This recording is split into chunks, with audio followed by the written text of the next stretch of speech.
when I had my sights set on it, so. Ooh.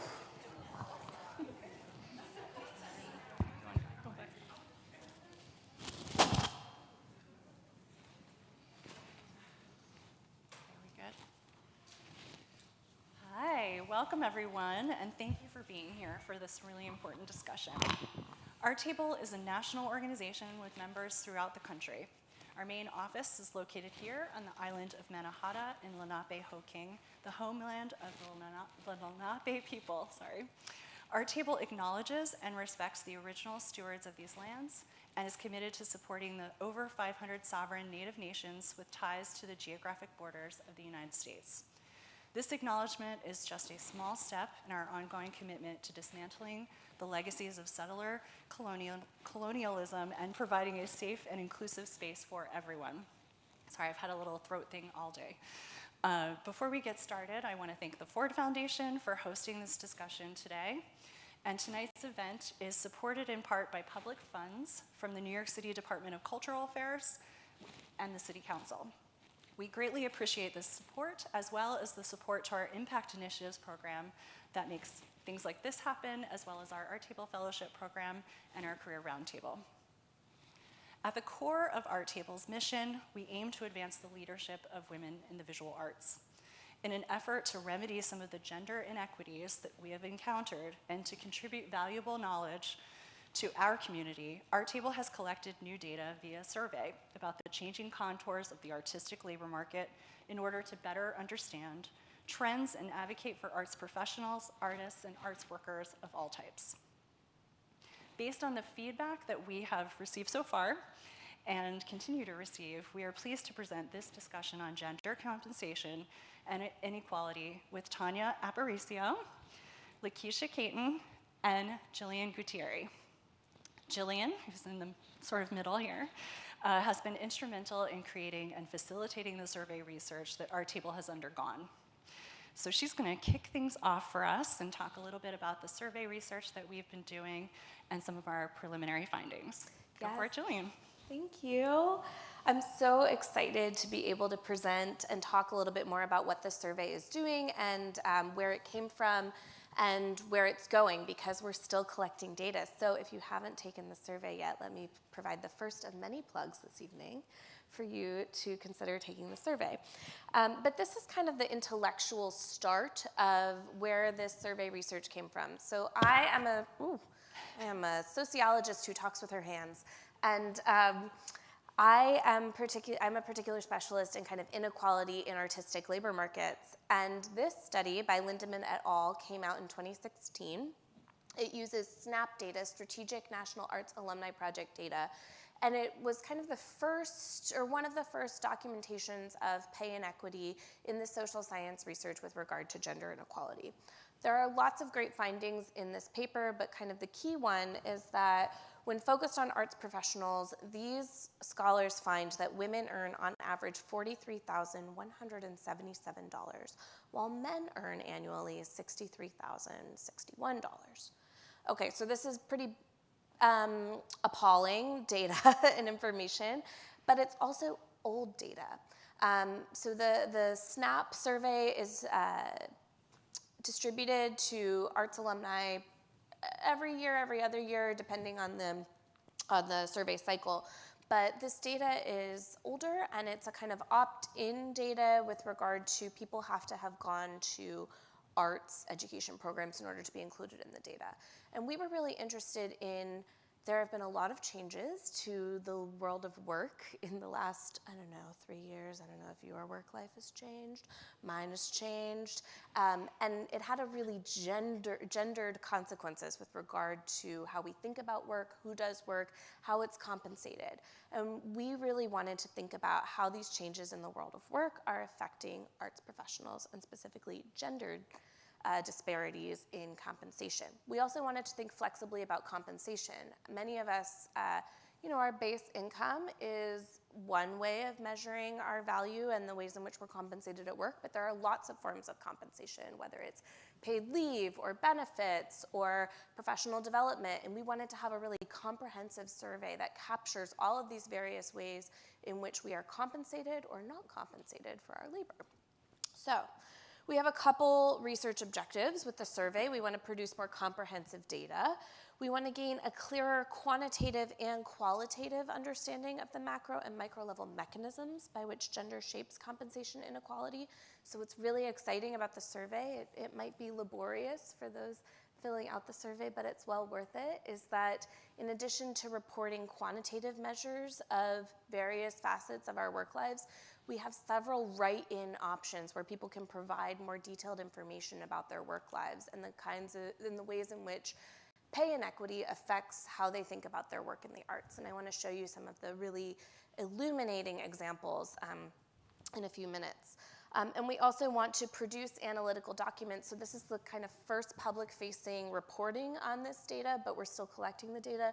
And we want to produce analytical documents that both detail our findings and provide an evidence-based pathway forward for individuals who are working in various facets of the arts. So whether you're working within an organization or as an artist, what are some actionable steps that are supported by the data that we've collected that can start to address and perhaps even eradicate the inequities that we document? So to give you a sense of what the survey asks about, our goal is 1,500 to 3,000 responses. Right now we're around 900, so send it to your friends. Send it, if you haven't taken it, take it.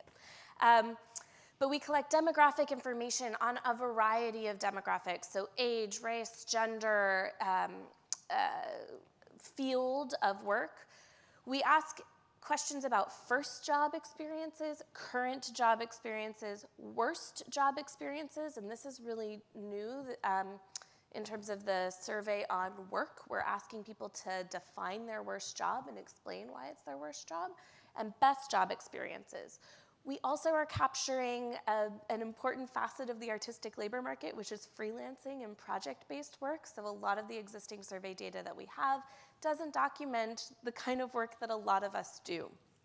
Organized labor and skill building through job experience. So right now, as of 10 days ago, we had 863 responses. The reason that I put this up here is not only to show you the great range of people who we've captured, but also to identify some populations that we still need to capture. So in order to make robust arguments about gender inequality, we need to have men and women respond to the survey. Unsurprisingly, we have 85% of the respondents are women, but we need to know what men's experiences are so that we can actually illustrate if there is a difference or not. There is a difference that Lindemann et al. Were able to document, but can we also show that? We also, 81% of respondents are white. In many ways, these data reflect what we know about the exclusionary practices of the artistic labor market, but we still want to capture all of the nuance and depth of data that we can. So this is just a plug for men and people of color to consider participating in the survey. But everyone can and should respond if they can. Okay, so here's a few key findings about first job. 69% of respondents made less than $30,000 per year in their first job. And then we asked, how satisfied were you with your compensation at that job? And what's kind of upsetting is that more than 50% of people are not satisfied with their compensation. So people have a sense of not being properly valued in their work.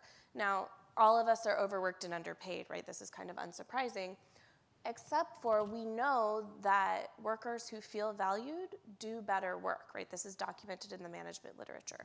So if folks are A, undercompensated, and B, feeling very dissatisfied about their compensation, then we're not working to the best of our abilities and we're not producing the best work that we can. And that's really concerning. 54% of respondents in their current job earn less than $50,000 per year. Many of us in this room live in New York City, and we know that that is unsurprisingly unsatisfying. So this is just some really basic demographic data. This is an example of some of the quantitative data that we're collecting in a really simple way. But I also told you that we're collecting some qualitative responses, and this is where I'm really excited about the data, because here we can capture not only, all right, what are the raw numbers of compensation, but what are the ways in which this discrepancy in compensation shapes the way in which you're thinking about your daily work life and your financial stability. So one respondent says, museum work just doesn't keep up with the cost of living. I am not really doing a job I enjoy, although I think I'm pretty good at it, but I need to do it because it pays more than the work I love. I am trying this year to find a different field.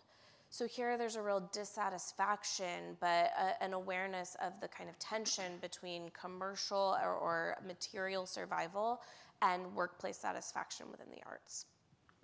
Another person describes what is popularly understood as the pink tax, but in a very unique way in terms of aesthetic labor. So this respondent says, I would like to be paid more given the revenue I develop for the firm. I also spend thousands to look the part because you can't show up in a Zara dress when meeting with major clients.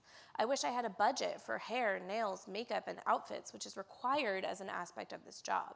As a lawyer, a Macy's suit was just fine and your attire didn't matter.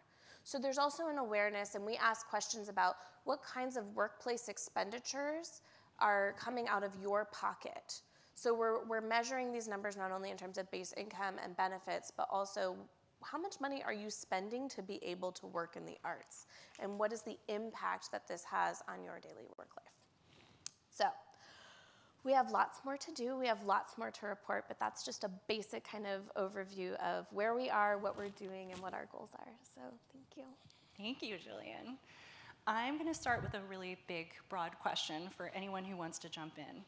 And just note my little bit of frustration as I ask this. It is 2023. Why do we have to still talk about this, about pay inequity? Anyone? In the arts in particular, you mean? Sure, or broadly. Okay. Because well, particularly in the arts, I believe that it's part of this historically rooted issue that just traditionally, elites worked at these cultural organizations or at philanthropy or cultural organizations more broadly. And that meant that they were doing unpaid labor in the 20th century. And that still, I think, continues to be, yes, a part of the root of the problem. And so we continue to see women's work as okay to be unpaid or lower paid.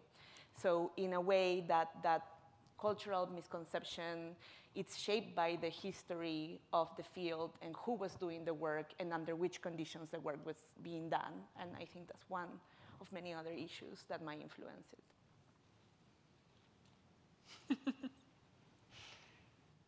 I'll say, I think from a legal perspective, so there's been several laws over the years, right, that were meant to address pay inequity. Like there's the Equal Pay Act and Title VII. Those are federal laws, and they're state laws, like New York City Human Rights Law, the New York State Human Rights Law. But I think, unfortunately, none of these laws have been thorough enough in order to really make a dent. As in, I think there has been progress regarding pay inequity. But for example, the Equal Pay Act, so it basically says that women and men have to be paid equally for equal work. But then how do you define equal work? So it has to be like, under the law, it's like equal effort, equal responsibilities, equal working conditions. And so it's really putting the onus on the plaintiff or the employee to prove that they're really performing equal work, which allows the employer to kind of have these loopholes that will enable them to pay men more than they pay women. And so I think from a legal perspective, these laws just haven't been broad enough in order to really prevent pay inequity. I would say, the patriarchy is real, and it's baked into all of our social systems, including the ways in which we think about work and the ways in which we think about roles in the home.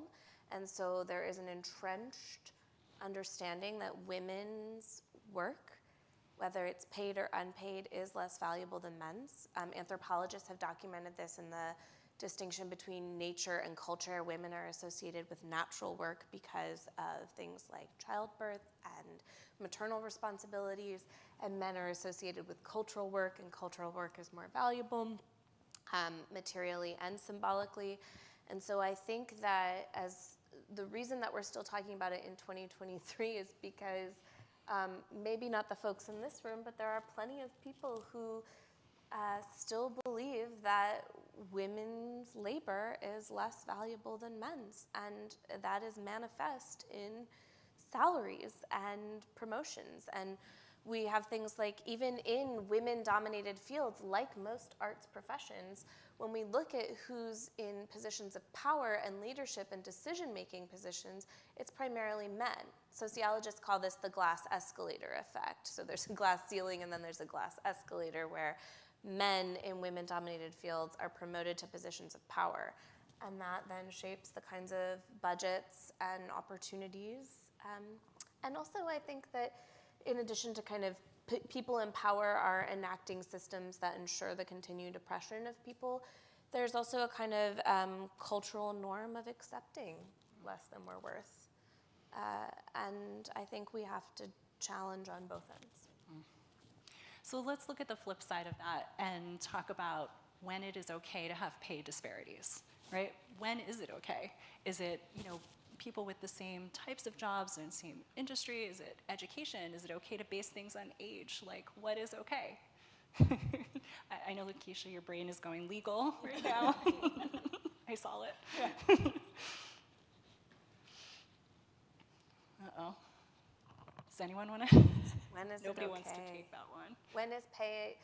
When is it okay to have a pay disparity? I mean, what should that be based on, or can it be based on?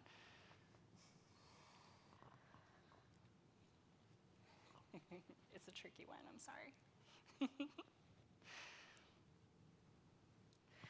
I guess if it's possible to be transparent about the rubric or the ways in which the disparity is being explained and justified, instead of being just this hidden, which means that then there can be abuses of power, infringing the law.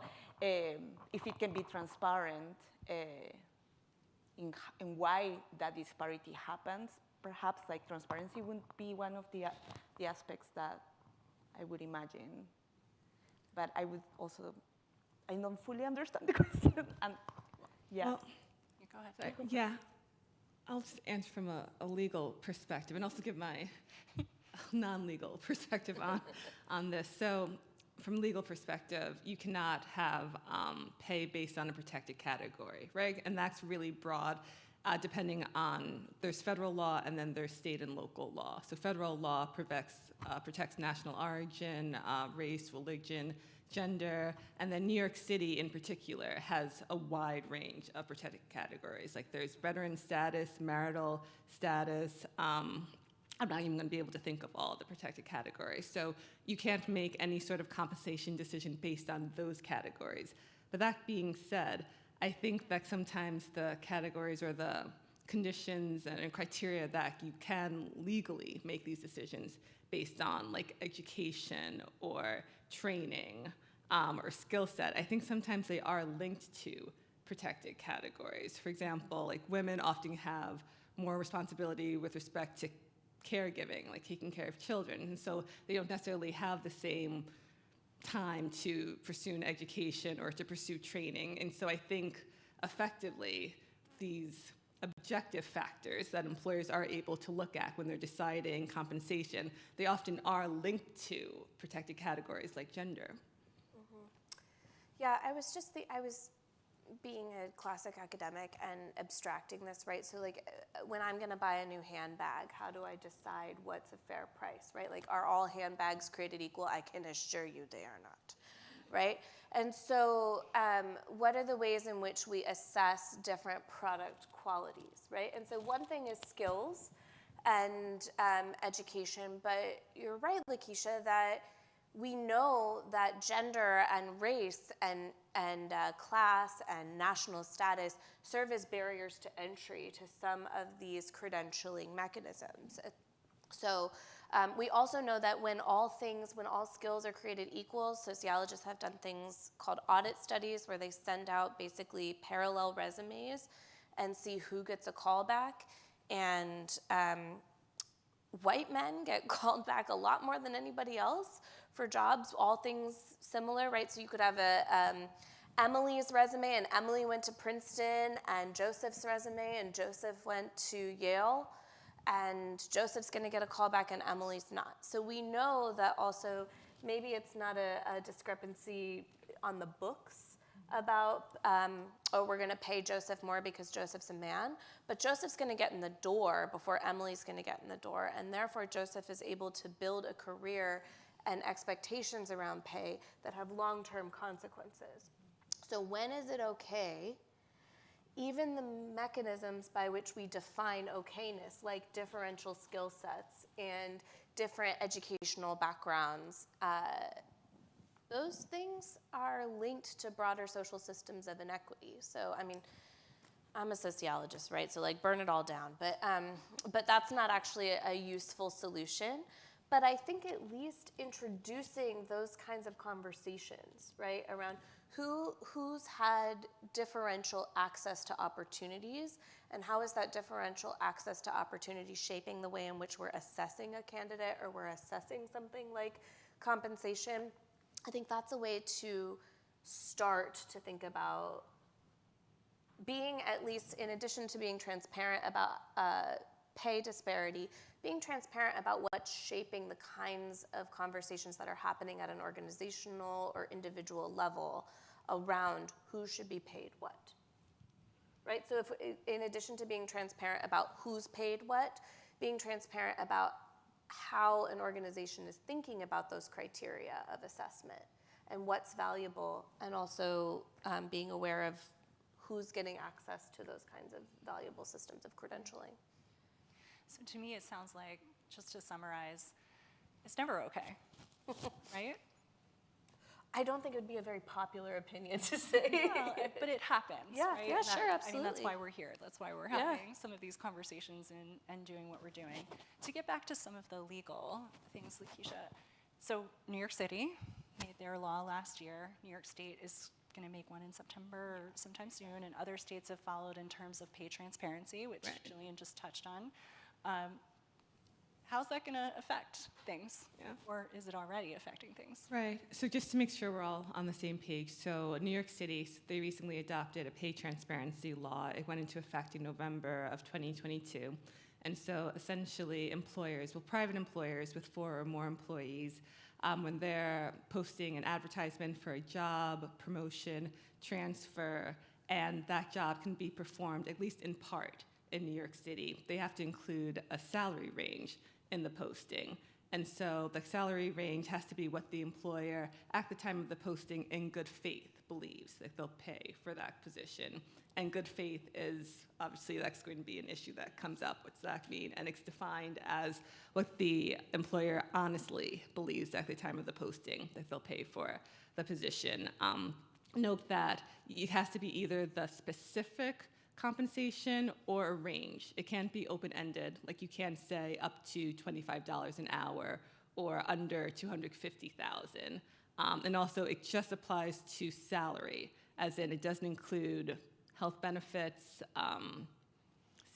equity, bonus, and also it's not just postings for employees, it's also postings for interns interns, independent contractors, part-time employees, full-time employees. And so this seems to be a trend, as in it's already happened in Colorado, in California, and I think there's a few other states, I just can't remember off the top of my head, but I think this is going to be a trend where a number of states are going to continue to require salary transparency, which makes sense to me because it always seemed crazy to me, like you can apply for a job, go through the interview, and not really know how much they're going to be paying you. It never seemed to me to be in the applicant's interest or in the employer's interest, to be frank. So that's adopted in New York City, and it's also being adopted in New York State. It was just signed by the governor, and that'll be effective in September.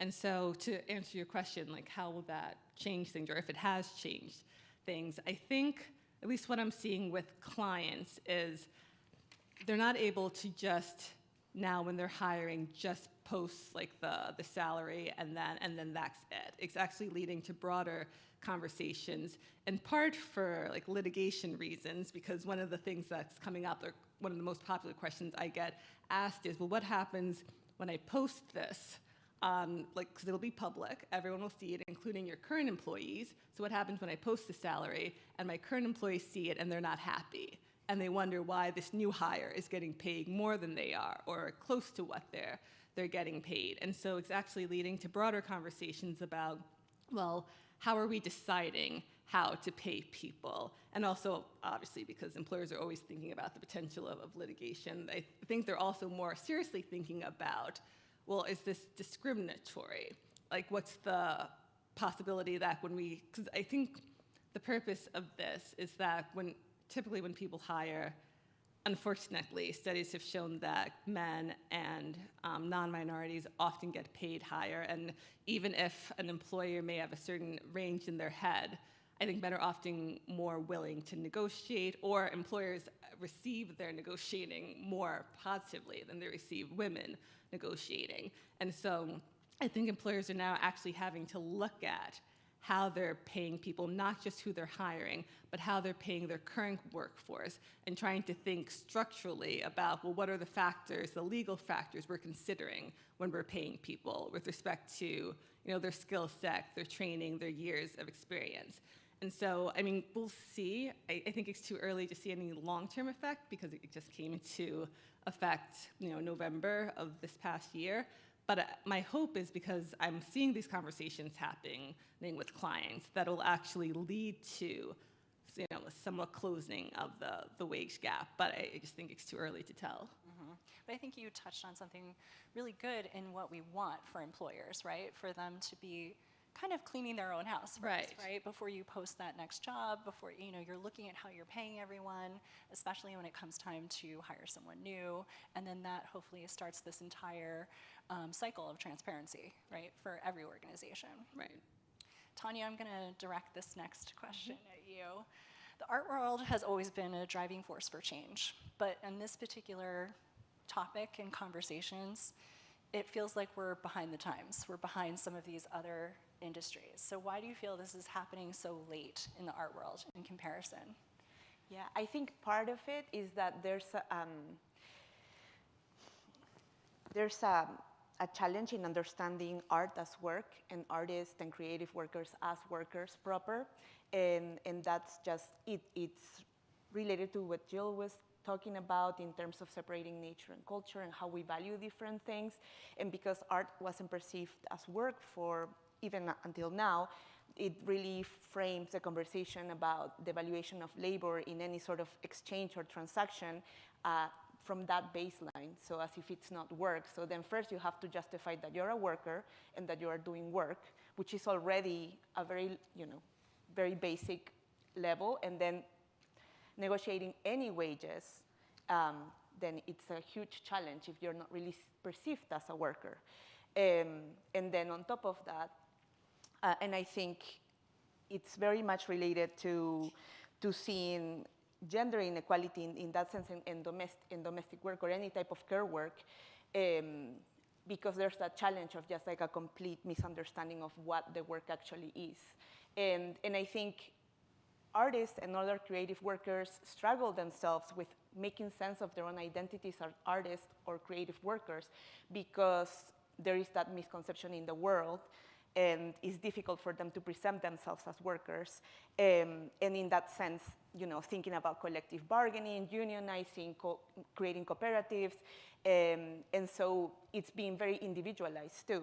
And that's another challenge of any type of artistic career, is that it's always thought as an individual production, an individual sense of self, when really what sociologists like Jill or I have observed is that a lot of artistic and creative labor is carried out collectively, and that teams of people come together to create something and to put forward something. And if we have the sense that art is not work on the one hand, and on the other that art is individual labor, then we are completely blurring and invisibilizing the work that goes into supporting artistic creation, from the work of curators, conservators, people who work in the organizations, office workers, administrators, interns, all of those kinds of categories of work that go towards creative labor because they support the creation of artists and artists' work are invisible. So it's difficult to justify the category as worker for artists and creative workers, but I think that's starting to shift. And particularly because the pandemic made it so obvious that people were carrying out work once they became completely unemployed. Yeah, and in terms of the pandemic, how has that affected things in terms of change? Yeah, I mean, I think there is just the baseline fact that I'm thinking about a report that art.co created during the pandemic, that 63% of creative workers continue being unemployed or were unemployed in 2021, if I'm not correct, and if I'm not mistaken. And a third of museums weren't sure if they were going to be able to reopen.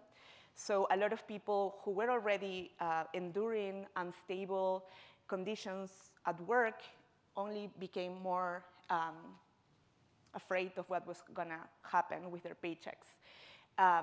In turn, and as we know, there's an intersectional effect of the pandemic in which it's not only artists and creative workers, but if we also think of the impact in Black and Indigenous communities who were more than twice as likely to die from COVID. So it also underlined and highlighted the racial inequality that exists in the field, where it's already so underrepresented. Black and Indigenous people are so underrepresented in artist and creative jobs.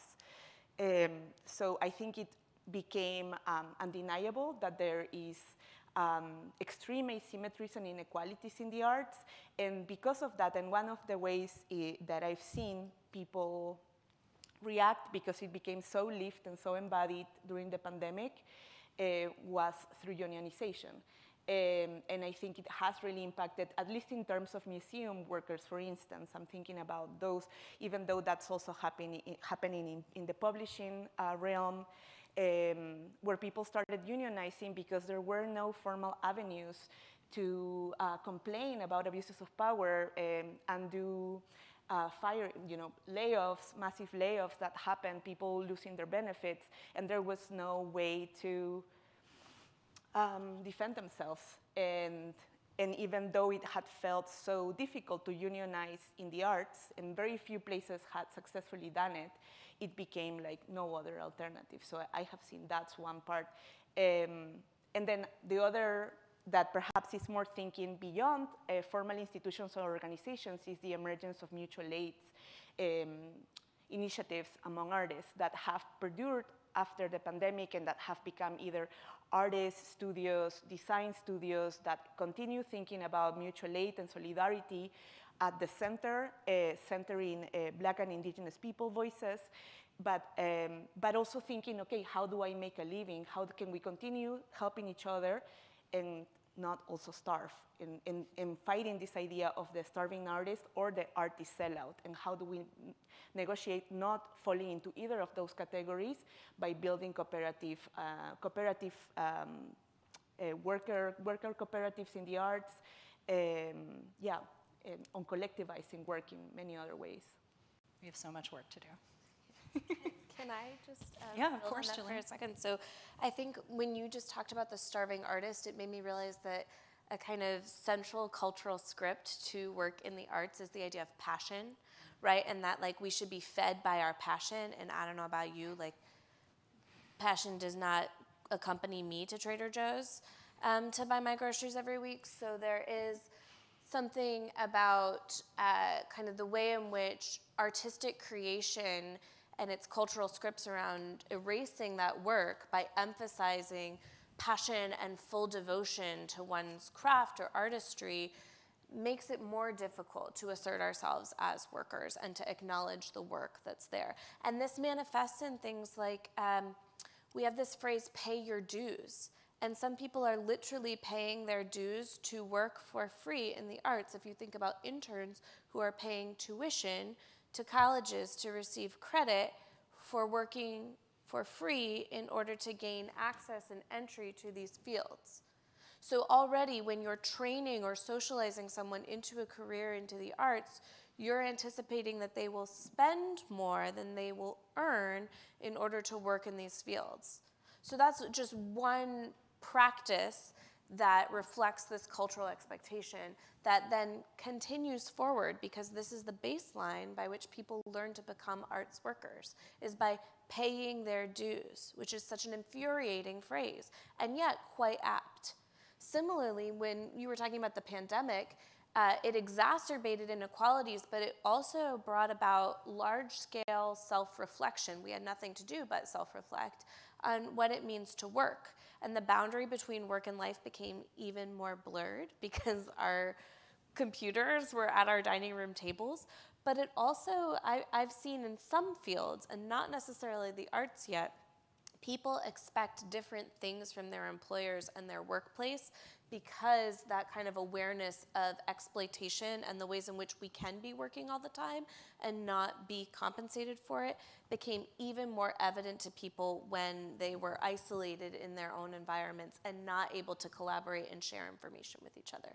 So I think we might also see, not just in the arts, but in all industries, shifts in norms and expectations around what it means to work and what is work.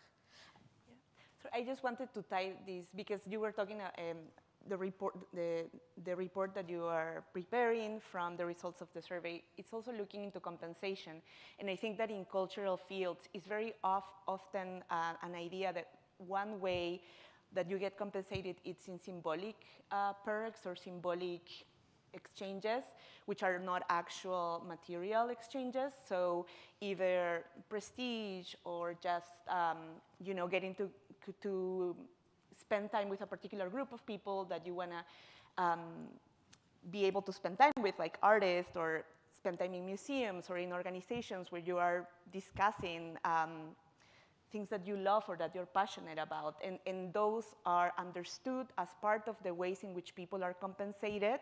And that is obviously a much broader cultural and economic belief, that it's very rooted in the labor system more broadly, not just in the arts, but it's very, very strong in the arts. Just saying where you work or who you might work with or who you might know, it's also understood and perceived as a way of compensation, even if it's symbolic. Very dangerous. Yeah, no, absolutely.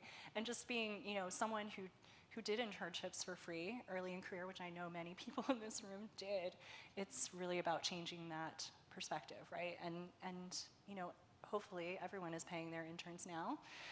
Thank you, Xerox, for that litigation a billion years ago. Yeah, yeah. So I want to, start talking about the happier things, or what we can do. But so what are the best practices for understanding, addressing, eradicating inequality in terms of compensation? Anyone can jump in here. Best practices for employers and employees, people on both sides of the coin. I can go first and plug. That information is power. And I know that sounds really cheesy, but it's true, right?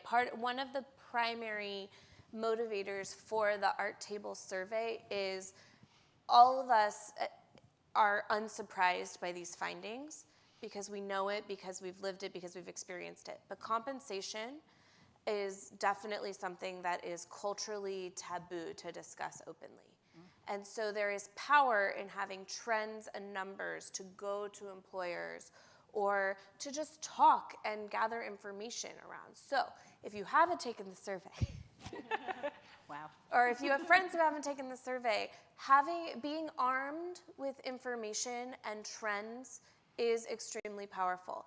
Additionally, there are ways in which you can do information gathering on an individual level. So I'm all about destigmatizing talking about compensation and getting more and more comfortable with it, because they don't want us to talk about it. Part of why there's a resistance or kind of like concern around posting salaries is because, oh my God, what if everyone knows that inequity exists? Everyone knows that inequity exists, but now you've got empirical facts that are observable, right? So talk to your friends, talk to people who you work with. Make it normal to A, ask, B, provide information, be brave enough to, and see if you notice inequities, whether they affect your individual life or your colleagues, advocate for each other. So information is the first way that we can at least understand inequality, and then hopefully it can serve as an actionable tool. Yeah. I mean, I have two ways that to me are where I gather hope in the arts. And if I continue to be a sociologist of art, it's the only way that I think I can maintain my mental health. It's on the one hand thinking about unionization and seeing the rise of unionization in the arts has been amazing. And I happen to study MoMA, so I also know that they've been unionized since 1996, in the process of unionization since the 1970s, and they have much better working conditions than most of the peers in the field. And they know it, and they live it. They understand that their benefits, that in that first contract, they had research sabbaticals for curators, a day off to visit galleries, that kind of activity was recognized as professional activity, that it wasn't just like a fun thing that they would do. They were compensated for it. And those kinds of categories, definitions are important when then you are carrying out that work. If you are working over 40 hours a week, defending yourself as a worker, based on a collective bargaining agreement matters. And I think they knew it. Unionizing in the arts has been slow until most recently, and that to me is exciting. It makes me wonder if more people are going to start seeing workers in the arts as workers who are doing something that matters for our political imagination, for our cultural imagination, for the economy. That it's not just for leisure or pleasure, it's so much more than that. And that's on the one hand. And on the other hand, because I have worked in museums and with museum workers, I know too that it can feel like a stagnant institutional environment, because it's very resistant to change in terms of race inequality, in terms of gender inequality. It can be, like people would like to see change much faster than institutions as the most prestigious museums in the world are willing to carry out. And I think a lot of us in cultural and arts workers are turning to indigenous epistemologies to re-understand what our role in the world is. And in that sense, thinking about reciprocity, thinking about the nature as part of our practice, not separating nature and culture, and addressing how a particular modern rationality is what has brought us here. That is, in a way, the root of the problem. When you asked that first question, I went, well, modernity, post-colonialism, that's where my mind goes to, because in many ways, all these systems, patriarchy, racial inequality, white supremacy, to me are rooted in a colonial mindset, and that continues being carried out. And I'm also showing up as a Peruvian woman who's an immigrant and is seeing her country burn at the moment. So obviously, colonialism is always at the forefront of my thought, but I also have seen art workers here find that hope and find that inspiration in getting together and collectivizing and thinking about cooperatives and thinking about sharing resources in ways that escape and resist that modern rationality. And there's a lot of interesting stuff that art.coop is doing in that sense, thinking of centering mutual aid, centering worker co-ops, following Black and indigenous epistemologies and knowledge, centering that knowledge, not making it like as a diversity initiative, but following those ideals at the forefront. And I think that's from where I am gaining a lot of strength and inspiration to continue doing this work.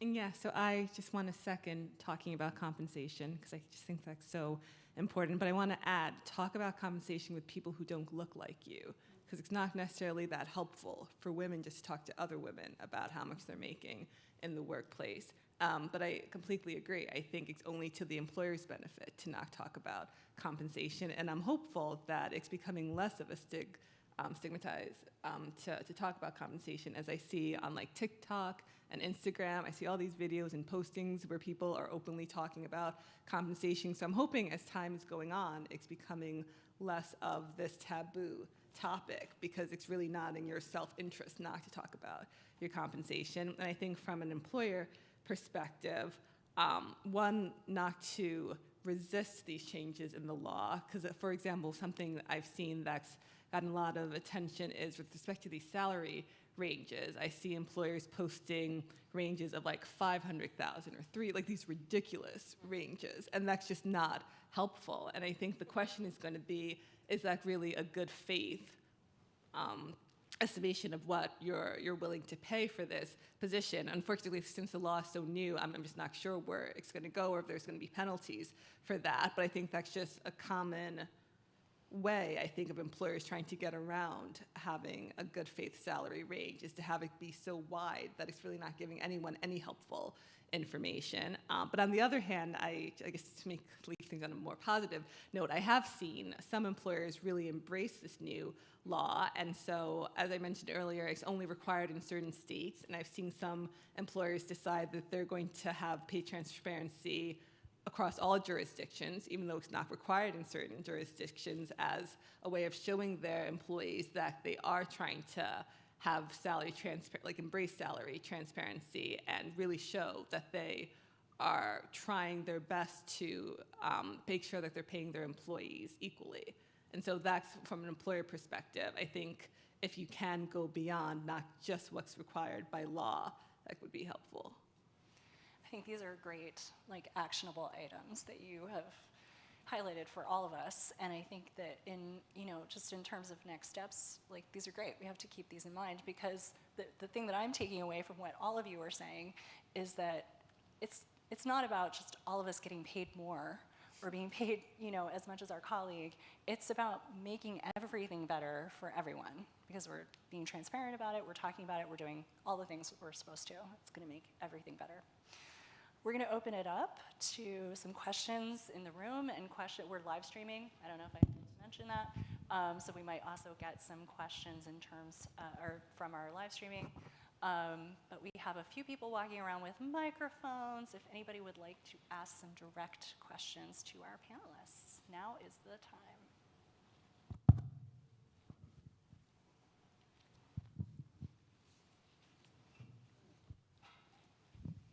Hello, and thank you so much for having this discussion into the Ford Foundation. My name is Celestina. I'm a student of Dr. Tania here. Thank you.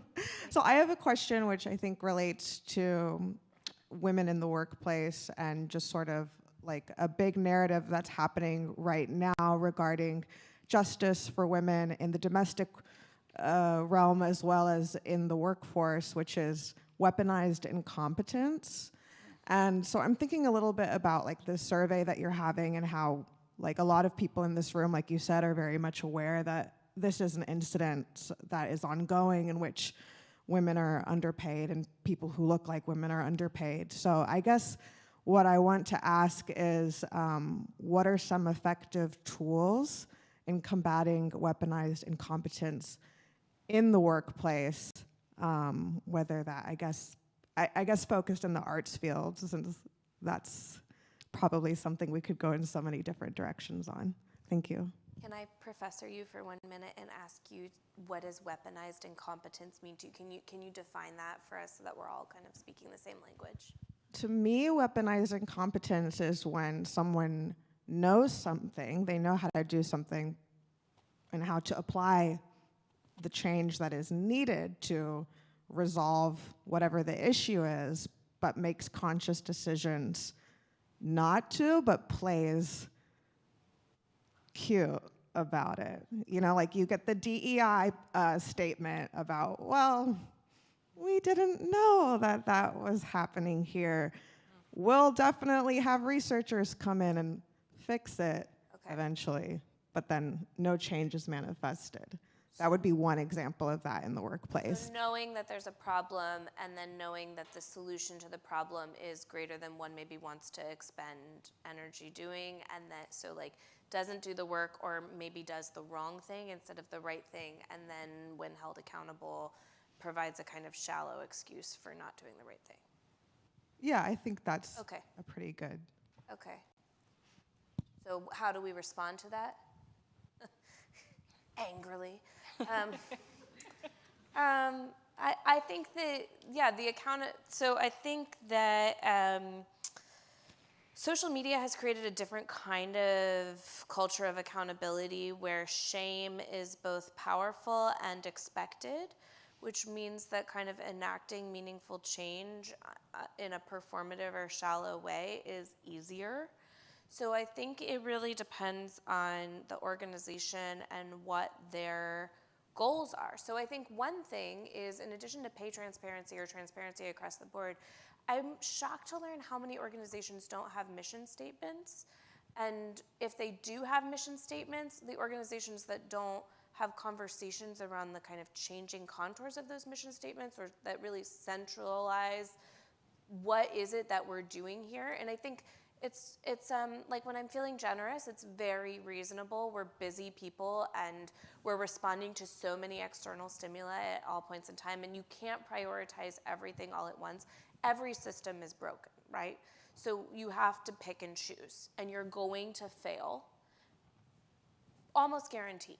But you might also succeed at certain things, or you're going to learn what's going to be more successful. So I think, in the same way that Tania advocated identifying particular practices or theories or ways of doing and being that should be central to your mission, I think having clarity, whether it's as an individual or as an organization, around what is it that we're trying to do, and then creating transparency around that. So rather than having a reactive response to being held accountable, identifying what are our goals, what are the actionable steps that we're going to take in order to pursue those goals, and making that, maybe it's only public within the organization so that organizational actors can hold each other accountable, or making it public on a broader stage so that accountability can be really targeted, so that we are aware of what are you centering, and also it invites a conversation around what aren't you centering and why aren't you doing that, right? So like by creating clarity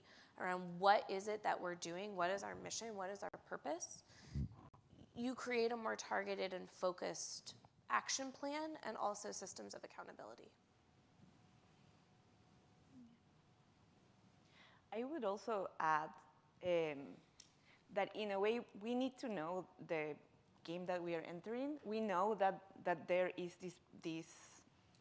that white supremacy does rule the art world, and the way that museums have operated until sort of recently was so rooted in white supremacy, reflected in the collections, and it's a male perspective always. That's been the case. So knowing that that is the game that we are entering, and that where we are trying to carve space for ourselves and for others, and also knowing to choose where your battles and where your energy would go, because at the end this is extremely emotionally taxing work. It's not, it is, you can choose to go and try to transform that and to push back, and sometimes you might choose not to, right? You might choose to decide, this is not worth my effort, my love, my care, and you might find another place to put that towards, to work towards something that perhaps escapes the realm of your job and your work, because sometimes there are places that are very unchangeable and difficult to change, and that are happy to pretend to want to change and not really change. But we have to be aware and take responsibility on the fact that we are trying to enter a game that it's been working like that for a really long time, where men have been dominating the decision-making, white men in particular. So knowing that that's going to be difficult in our bodies and in our sense of self, and so where to choose what to fight for, I think it's also important, and who to create alliances with, and not try to do that alone. I think it's another important aspect of that. More questions?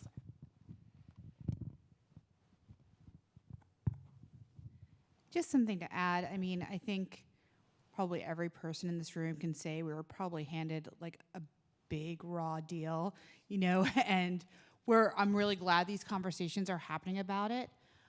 One of the things I would say, just, as women in this room and knowing these are issues, is I think we also have to be kind and advocate for one another. I think we've all sometimes met the other woman in the room who is not kind or understanding, or they had to pay their dues beforehand. And I think it's sort of just inverting that paradigm of like, yeah, you know what, like I didn't have maternity leave. That doesn't mean that my staff shouldn't have it too, you know, or that I raised 2 kids while I was doing it and they didn't care that my kid was sick. Well, that doesn't mean we have to repeat that. Like, we can want what's better for the next generation. And like turning that paradigm of like what we didn't have can also be what the next group does have. And that's part of our power. So I would just, as we are taking control and taking greater positions, I would just remind ourselves that just because we may have had a harder time doesn't mean we shouldn't pave the road so that's better for the next group. Thank you. I saw us clapping. Yeah, it's okay to clap. Oh, I think there's a question here. Oh, yeah.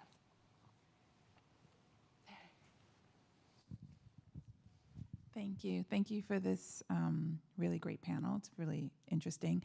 I just wanted to ask a question about what do you think about this discussion in relationship to culturally specific institutions who tend to be less resourced. Some of this information, obviously this information is really important and it's important to have more transparency, but I still feel like we're kind of focused on the more powerful and more resourced institutions. And I do think it's helpful to put this information out there because it'll show how less resourced other institutions are. And, you know, it's I think about people who are doing the work that you see in these more highly resourced institutions and get paid much more, but they have more to work with. And how do we help those institutions, right? And I don't know what your thoughts are about that and how this survey will create a discussion around that, because I do think that some of those places do need well-trained and educated staff to support and help them with their missions, and it's very hard to compete against others. Totally. That's such a great question.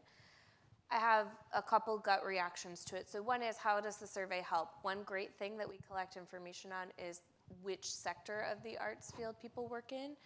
People can provide as much information about where they work as they choose. It is anonymous, but we have some measures to determine kind of differences in organizational demographics in addition to individual demographics. I think that this also comes down to how organizations with more resources and power think about using those resources and power. And there's an insular narrative where, you know, we just do things within our organization and we hoard wealth and we hoard resources. And then there are ways of thinking about partnerships that aren't just performative, but that think about redistributing some of that wealth and resourcing organizations. There are some places that do exchange programs where, okay, we're going to take some staff from an under-resourced organization, we're going to provide them with a paid fellowship opportunity to come and see how we do things here, and then we're going to send them with some money to go and enact change within their organization. I worked with a group, Racial Equity and Arts Leadership in Nashville, and that was something that we did, is we asked individuals to submit grant proposals.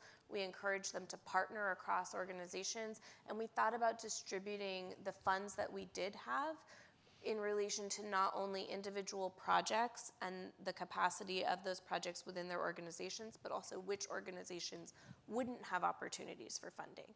I also think that this is about putting pressure on funding organizations, right? Why is it, does Harvard University really need another fellowship? I don't know, sorry, Harvard, right? But like, maybe they do, but what does it look like to think about not only individuals who are differentially resourced, but organizations? So the survey can capture some of that, but you're right that that it's not going to identify all of the ways in which that can be done, but there are ways of centering that kind of consciousness in organizational practices and programs.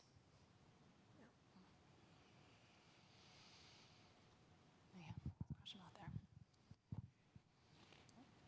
Also, while they're getting the microphone over there, What about lobbying for change, like legal types of, I mean, is there things people can do to be like, we want every single state to have transparency laws, we want. Yeah, no, I was thinking that with respect to, because there's been talk about it, is there going to be a federal law? I mean, that would be amazing. It's just hard to know at that point. And even the salary transparency law as it is, like I mentioned, it only covers base compensation. Like what about health benefits or bonuses? Like there's all these other, or vacation, there's all these other ways that people are compensated that in some ways can mean more to you in some circumstances than your base compensation. And so I think that's a good point. I think legally it would make sense for, in the interest of trying to either expand the salary transparency law or even ask for like different types of legislation. Like there is the salary history ban that's in New York and in a couple of other states, but it's not federal yet, where that prevents your employer from asking about your employee history with the point of trying to stop the perpetuation of the salary wage gap. And so I think these types of laws, none of them on their own have been able to ensure that men and women are paid the same amount, but I think they're taking us in the right direction and lobbying for these laws to be federal or to apply across the states, or for more expansive laws that have the same intent would also be incredibly helpful. Yeah, for sure. Did we have another question? Oh, great, thank you. So regarding what was said about the Equal Pay Acts being leaving so much up to employers, and considering that arts jobs are so often viewed as emotionally and culturally relevant first and foremost, do you think there are ways in which women's work is viewed more in this field than even in others as more emotionally charged, whereas men's work is viewed as productive and driving? And what are some ways to combat those sort of silent biases, if any? Yeah, no, I think that's definitely true. I think there are some areas of employment that are seen as, and they're typically where there's more women that are seen as emotionally charged. Like you mentioned the art industry, I think also nursing. Also, I think the lowest paid position right now is caregiving, which is kind of crazy because it's the people who are in charge of taking care of the future, and kids who obviously their parents care the most about them, yet are paid pennies. It's just insane to me. But I think that's right. I think there are these areas of the industry that, for whatever reason, are seen as more emotionally charged, and I think in some ways that individuals feel like they can justify paying less for individuals in these areas. And I'm not sure with respect, and I think that's a great question, like how do you change that? I think, and I, correct me if I'm wrong, because I'm not in the art industry, but one thing I've noticed, at least at a law firm, we'll start off and there'll be all these women associates, and then as time goes on they drop off. And then so there'll be like at least half, sometimes more, sometimes it'll be like 70 to 30% women, but by the time you get to partner level it's almost exclusively men. And I think I've heard something very similar about the art industry. And so I think being able to make sure that these positions of power aren't being held by men, and I think in part that's by, at least in my industry, what I've seen is a lot of women drop off because the hours can be long. It's hard when you want to have a family to be in this industry because you're expected to work around the clock, and there's not necessarily type of maternity leave or the type of support that you need in order to be able to have that sort of balance.